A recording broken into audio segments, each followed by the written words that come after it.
Okay, so Honda Odyssey, female, white, texting with a black cell phone in her right hand as she's driving. Oh, I'm 10 hour. Yeah, that's the one right in front of you there, the black Odyssey. Yeah, it's going to be at 10:50 hours. Location is going to be Young and Savage.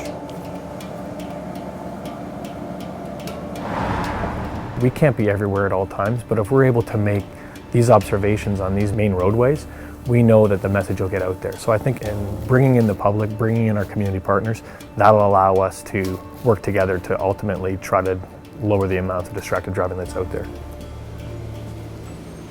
So we got on the bus today. First of all, I'm going to be talking to the driver, letting them know why we're there, right? Once I'm up there, I like to sit in an elevated area, usually towards the back of the bus. That way you've got a greater way of looking into the vehicles that are both going with the traffic or against it. And then once I situate myself there, I let the guys know who are around the area. This is the bus I'm on, this is the direction we're traveling, and I'll give off landmarks so that way they know if some are in the front or some are trailing behind, kind of the general area of where I'm at. So you're looking through the bus window into the vehicles as they're traveling either beside us or going opposite us. Sometimes if it's a higher commercial motor vehicle, you're looking directly across at them. And you're going to see what they're doing, right? Some people are two hands on the wheel doing exactly what they're supposed to be doing. Other times, you're going to get those people holding the morning coffee, the morning sandwich. And they're just trying to get to work or they're trying to get where they have to go when they're driving down the road. So I'm going to look for the type of the car, color, make, model. I'm going to try to describe the type of phone they're using, right? Whether it's an Apple phone or a Samsung, whether it's in a case or not in a case, and where they're using it. Is it going to be in their right hand, left hand? Is it up by their ear or is it down by their waist and while they're texting and driving? We can't be everywhere at all times. Maybe the next time they're driving down that road and they see a bus, well, is this the one that the police are on or not?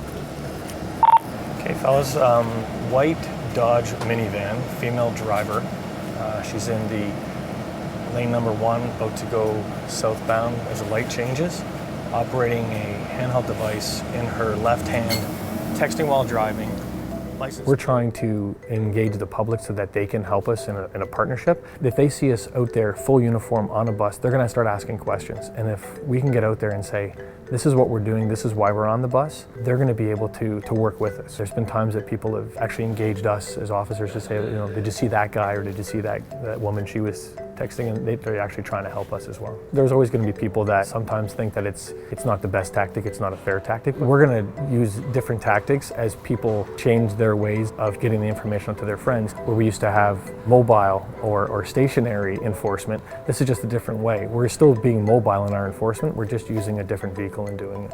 And hopefully people will see it's not just police cars that they have to be cognizant about when they're texting or when they're talking. It's everywhere. Everybody, when they're out in their car, they think that this is their own little area, and it is. And that's why a lot of people will drive their own cars to work or to wherever they have to go. But when that own little space may affect somebody else's, it can only take a moment for a tragedy to happen. We want to make sure that it doesn't.